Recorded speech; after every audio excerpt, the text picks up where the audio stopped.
নমস্কার বন্ধুরা, আশা করি আপনারা সবাই ভালো আছেন। আমিও ভালো আছি। আমি রীতা। আমি চলে এসেছি আজকে সারদা মঠ, দক্ষিণেশ্বরে আদ্যাপীঠের কাছাকাছি এটা অবস্থিত।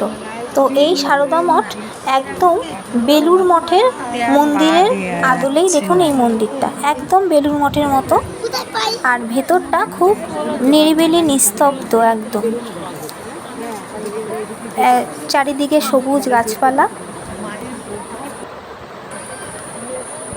আর এইখানে আমরা খুব ছোট থেকে এই সারদা মঠে আসি, খুব ছোট থেকে মাতাজির ঘরে যেতাম ছোটোবেলায়, সব বন্ধুরা মিলে, আবার ভাই বোনেরা মিলে আসতাম বিকেলবেলা এই মন্দিরে এসে সারদা মাকে প্রণাম করে তারপরে আবার মাতাজির ঘরে যেতাম মাতাজিকে প্রণাম করতে।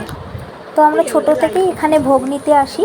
আজকে গুরু পূর্ণিমা, তাই আজকে এখানে ভোগ বিতরণ হচ্ছে, তাই আমরা এখানে ভোগ নিতে এসেছি।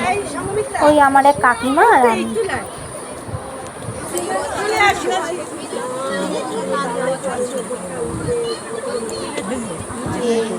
এই যে বাচ্চারা এখানে খেলছে, আর কি সুন্দর ফুল গাছ চারিদিকে। এই যে আজকে এখানে মন্দিরের ভোগ, খিচুড়ি, চাটনি, জল আর বোঁদে দিয়েছে। হ্যাঁ, এখানে রোজ ভোগ খাওয়ানো হয় না, এখানে শুধুমাত্র তিথি অনুযায়ী কোনো বিশেষ তিথিতে ভোগ দেয়। আরেকদিন এই সারদা মঠের সম্বন্ধে বলবো, আর পুরোটা ভিডিও করে আপনাদের সাথে শেয়ার করব।